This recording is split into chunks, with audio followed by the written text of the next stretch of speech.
और एक और ब्रेकिंग न्यूज उत्तराखंड से आ रही है, जहां पर लगातार हो रहे हेलीकॉप्टर हादसों पर उत्तराखंड हाईकोर्ट ने संज्ञान लिया है। चारधाम यात्रा मार्ग पर हो रहे हेलीकॉप्टर हादसों पर हाईकोर्ट ने सख्ती दिखाई है और हादसों को लेकर अब कहा है कि सरकार को कड़े कदम उठाने चाहिए।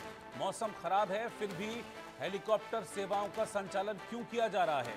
नई मानक संचालन सेवा लागू करे सरकार। इस वक्त की ब्रेकिंग न्यूज, बड़ी खबर मैं आपको बता रहा हूं।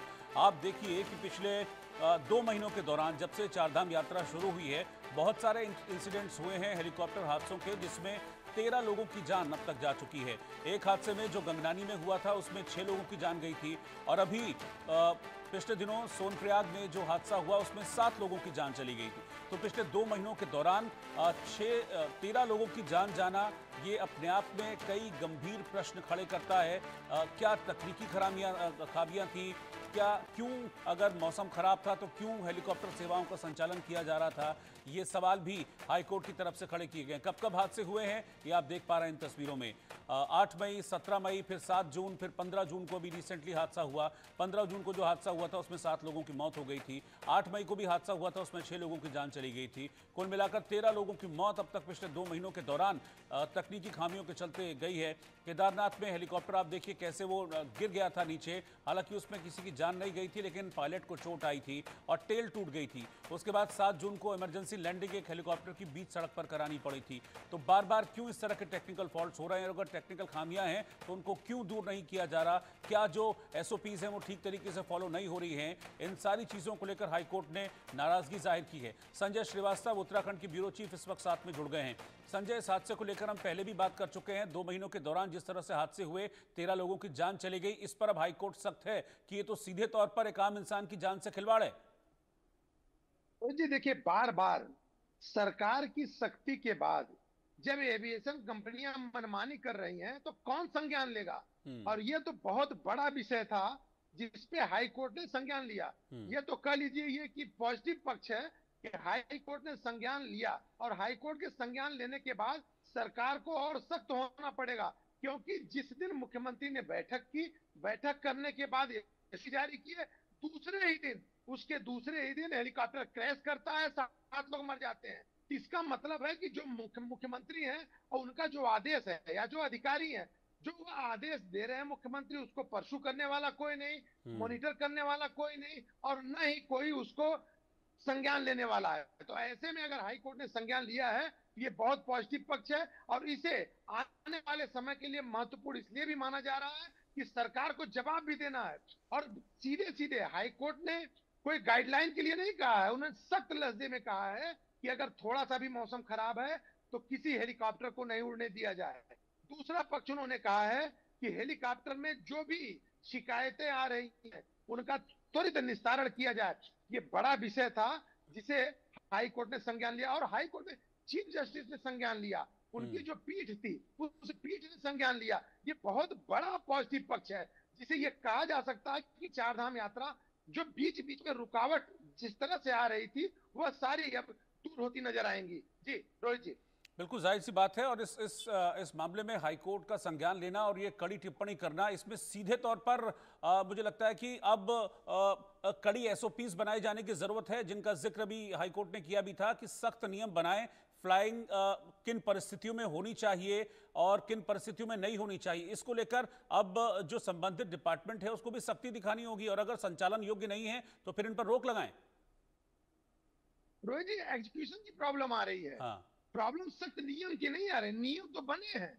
मैंने आपको मैंने आपको बताया हम्म। कि जिस दिन मुख्यमंत्री बैठक करते हैं, बैठक करने के बाद वो निर्णय लेते हैं, निर्णय लेने के 2 दिन बाद इसका मतलब है जो एग्जीक्यूशन है वो प्रॉपर नहीं हो रहा, अधिकारी मनमानी कर रहे हैं। और अधिकारी के साथ साथ ये एविएशन कंपनियां जिनकी धमा चौकड़ी लूटने पे आई हैं, वो केवल लूट का काम कर रही हैं। तो आप ये मान के चले इन पे लगाम लगाने की जरूरत थी, और लगाम लगेगा। और केवल ये सरकार की बात नहीं है, हम्म। जिस तरह से एविएशन कंपनियों के ऊपर बार बार उंगली उठ रही थी, अब वह जरूरी है। और उस पर हमारी समझ से हाई कोर्ट के इस तरह के प्रक्रिया के बाद, संज्ञान में लेने के बाद, अब उन्हें जवाबदेही भी तय होगी और उस पर कार्यवाही भी करनी पड़ेगी। रोहित जी। ठीक है, बहुत बहुत शुक्रिया संजय श्रीवास्तव जी आपका साथ में जुड़ने के लिए। तो मैं आपको बता दूं कि उत्तराखंड हाईकोर्ट ने इस मामले में संज्ञान लिया है और उत्तराखंड हाईकोर्ट ने साफ तौर पर कहा है कि नई गाइडलाइंस बनाई जाएं, एसओपी तय की जाएं और इस तरह के हादसे बार बार क्यों हो रहे हैं इसको लेकर सवाल भी खड़े हुए हैं। हमारे संवाददाता संजय श्रीवास्तव की ये रिपोर्ट आप देखिए।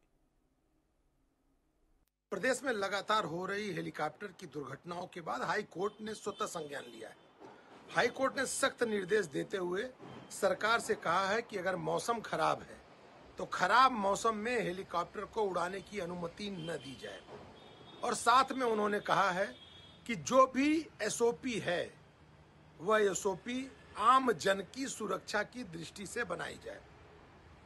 प्रदेश में लगातार पिछले समय में देखने को मिला है कि जो ये हेलीकॉप्टर की सेवा दे रहे हैं एविएशन कंपनियां, उनकी लापरवाही की वजह से कई दुर्घटनाएं हुई और उस दुर्घटनाओं के बाद हेली सेवा पर रोक भी लगाई। रोक लगाने के बाद नई एसओपी जारी हुई, नए नियम कानून जारी हुए और उसके तहत पुनः हेलीकॉप्टर की सेवा को शुरू करने की अनुमति दी गई है। लेकिन इन सब के साथ जब इस पे सुधार नहीं हो रहा था तो हाई कोर्ट ने खुद संज्ञान लिया और खुद संज्ञान लेने के बाद जो सरकार है, धामी सरकार है, उन्होंने निर्देश दिया है कि आप इस पे सख्त नियम कानून बनाएं, एसओपी तैयार करें और जिसके तहत यहाँ पे हेली सेवा कम से कम 4 धाम में जो दुर्घटनाएं हो रही हैं उसे रोकने का कोई मजबूत कदम उठाया जाए। कई बार देखने को मिला कि खराब मौसम में भी हेलीकॉप्टर की सेवाएं दी जा रही हैं। तो हाई कोर्ट ने सख्त निर्देश दिया है कि अगर मौसम खराब है तो किसी भी स्थिति में हेलीकॉप्टर को न उड़ाया जाए। अब देखना यह है, सख्त निर्देश तो सरकार ने भी बना दिए हैं, हाई कोर्ट ने भी संज्ञान लिया है, लेकिन आने वाले समय में ये जो एविएशन कंपनियां हैं उसका कितना पालन करती है। धन्यवाद। देखते रहिए इंडिया न्यूज। और जून के मौसम में उत्तराखंड में इस बार भी प्राकृतिक आपदा देखने को मिल रही है। बारिश की वजह से लैंडस्लाइड, रास्तों का कटाव होने से लोग परेशान हैं, तो वहीं 4 धाम यात्रा भी प्रभावित हो रही है। देवभूमि उत्तराखंड में मौसम ने अपना कहर बरपाना शुरू कर दिया है। हर वर्ष की बात इस वर्ष भी जून का महीना जो हम लोग देखते हुए आ रहे हैं कि बारिश जिस तरह से यहाँ पे जून के महीने में कहर बन के टूटती इस बार भी दिखाई दे रहा है। आज तो मौसम साफ है, लेकिन पहाड़ पे बारिश होने के बाद जो पहाड़ की स्थिति होती है वह पहाड़ के लिए और पहाड़ पे जाने वालों के लिए बड़ी दुखदाई होती है। इसलिए ये जो मौसम है, इस मौसम का अनुमान लगाना कम से कम देवभूमि उत्तराखंड में नामुमकिन है। परसों दुर्घटना घटती है, बारिश का मौसम नहीं था, बारिश होकर निकल गई थी, उसके बाद पहाड़ ऊपर से नीचे आता है और कई लोग उसमें दब जाते हैं। अगर हम बात करें 13 जिलों की, तो 13 जिले में ये जो 4 मैदानी जिले हैं उन पे भी बारिश इस बार पूरी तरह हावी है। और झारखंड से भी ऐसी खबर आ रही है जहां पर